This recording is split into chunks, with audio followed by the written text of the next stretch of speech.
The desert sun blazed mercilessly over the barren airfield where the A-10 Warthog lay silent and broken.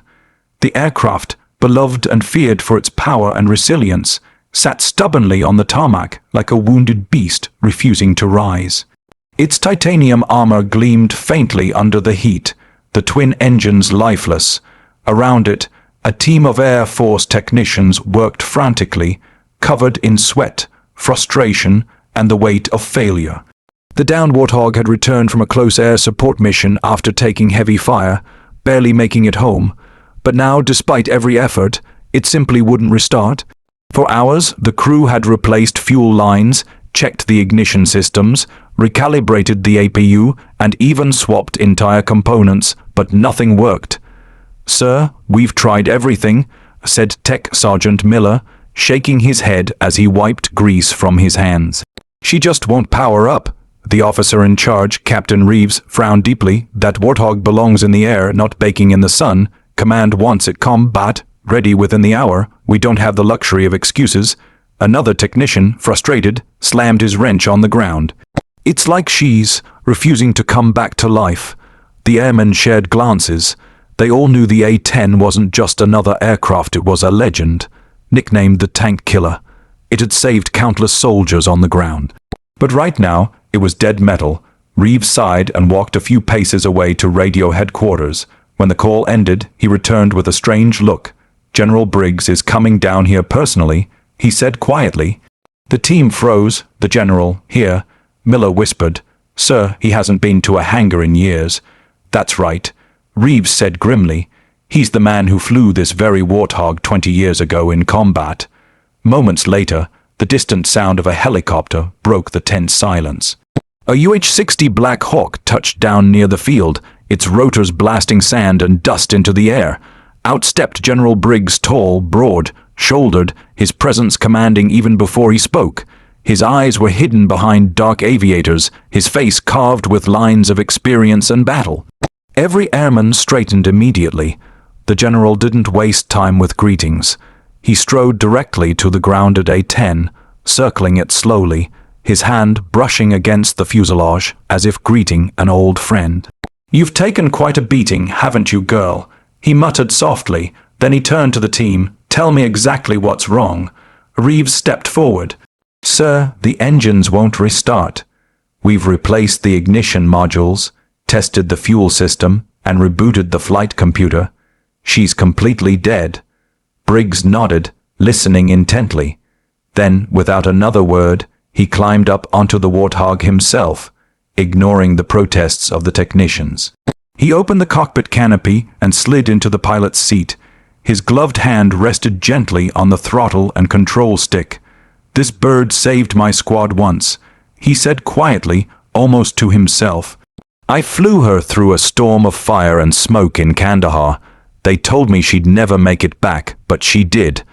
The crew stood below, silent, watching a living legend reconnect with the machine he once trusted with his life. "Maybe she's just waiting for someone who remembers her spirit," Briggs said finally. Then, in a deep, steady voice, he ordered, "Power up the auxiliary system manually, and bring me a direct fuel line connection from the reserve tank." The technicians scrambled to follow his command. Within minutes, the line was connected. Briggs flicked a series of switches, his hands moving with precision that only years of flight could teach. "Now, override the starter relay and engage the right engine, not both, just the right." The crew obeyed. For a moment, there was silence. Then, a low growl came from the A-10's right side. The turbine began to whine. The air vibrated faintly. And then, with a thunderous roar, the right engine came alive. Cheers erupted across the hangar. "Yes, it's alive," one airman shouted, but Briggs raised a hand. "Not yet. Left engine next." He flipped another switch. The left engine sputtered, coughed, then roared to life beside its twin. The beast had risen again.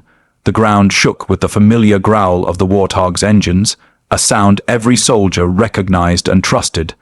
Briggs sat in the cockpit, smiling faintly, his voice steady through the radio. "You see, boys, she doesn't respond to hands that fix her. She responds to hearts that believe in her." The crowd of airmen fell silent again, realizing the deeper meaning behind his words. After several moments, Briggs powered down the engines and climbed out. He looked at the young technicians, all of them standing tall, eyes wide with respect. "You did your best," he said firmly. "But remember, these machines aren't just metal. They carry souls. The soul of every pilot who flew them, every mechanic who patched them, and every soldier they saved. You treat her like a machine, she'll stay dead.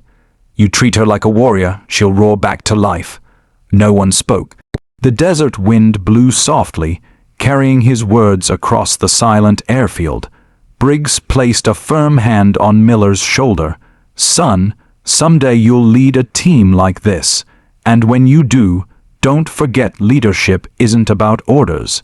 It's about understanding the spirit of what you serve." With that, the general turned and walked back toward his helicopter. As the rotors spun up again, the men saluted sharply, eyes locked on the man who had just taught them a lesson far beyond machinery. When the Black Hawk lifted off, Miller turned to Reeves and said quietly, "You think she'll fly again?" Reeves smiled. "She already did. We just needed the right man to remind her how." Later that evening, under the dim hangar lights, the technicians gathered around the A-10 one last time. They wiped her down, polished her metal, and painted the words "Spirit of Kandahar" beneath the cockpit, honoring both the aircraft and the man who believed in her. The next morning, when the engines roared again and the Warthog rolled down the runway, every airman stood at attention.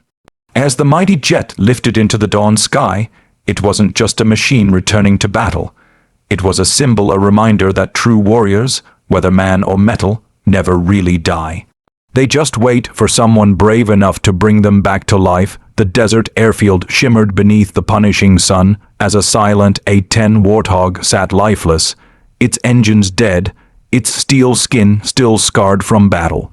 The airmen surrounded the aircraft, their faces tight with frustration and exhaustion. They had tried for hours to bring the legendary bird back to life, replacing fuel lines, resetting electronics, testing ignition circuits, but nothing worked. "Sir, she's completely unresponsive," said Tech Sergeant Miller, his voice strained. Captain Reeves crossed his arms, his eyes locked on the silent beast. "Command needs that Warthog operational within the hour. No excuses," he snapped. The men nodded, but the despair was written all over their faces. The A-10, affectionately known as the Warthog, had returned from a mission barely alive after taking heavy ground fire. The pilot had managed to land it safely, but now it refused to wake up again.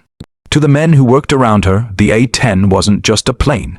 It was a warrior, a symbol of resilience and protection for every soldier on the ground.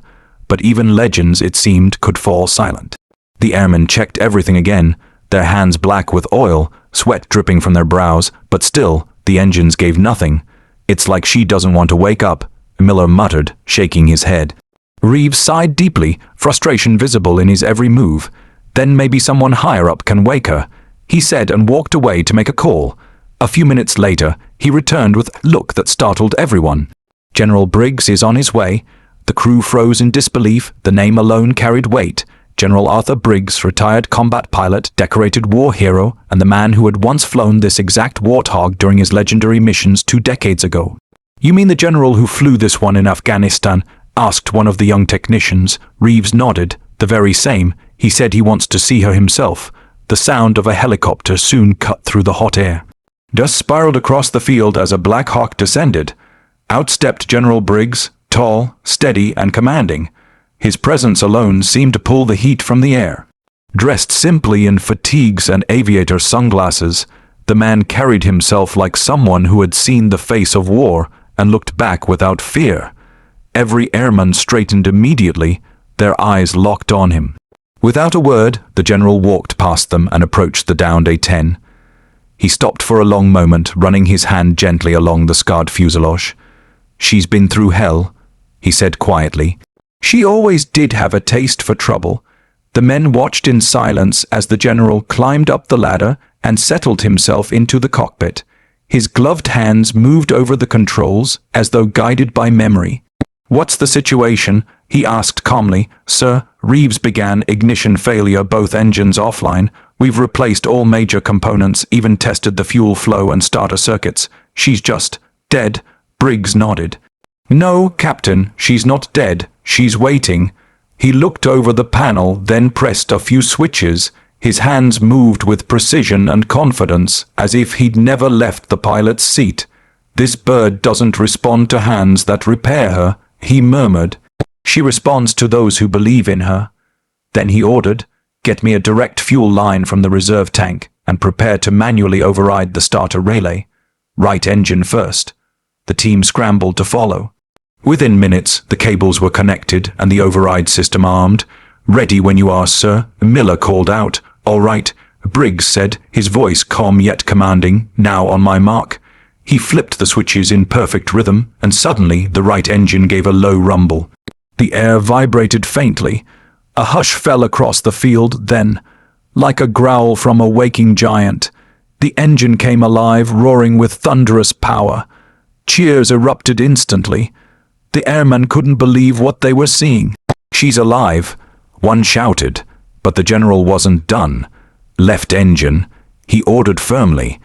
Another series of clicks, another deep growl, and then, boom, the left engine thundered to life, the Warthog trembling as if it had just remembered what it was born to do. The noise filled the entire base, echoing across the desert. Men clapped, some saluted, others just stared in awe.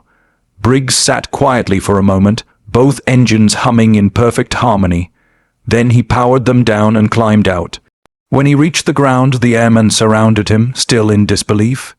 He looked at them and smiled faintly. You boys fixed her well, he said. But remember, machines like this, they're more than bolts and circuits, they have a soul. Every time you patch a hole or tighten a screw, you're not just fixing metal, you're restoring faith. Miller swallowed hard. General, how did you know what to do? Briggs glanced at the A-10, then at the men.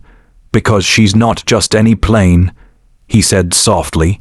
She carried me and my men through hell once, took more hits than a tank and still brought us home. When I looked into that cockpit, I could feel she was just waiting for someone who remembered what she's capable of. The crew stood silent, listening, the roar of the earlier engine start still echoing in their minds. Briggs continued, that Warthog isn't famous for its power, it's famous for its will to survive. And you men should be proud to serve alongs. I'd something built with that kind of heart.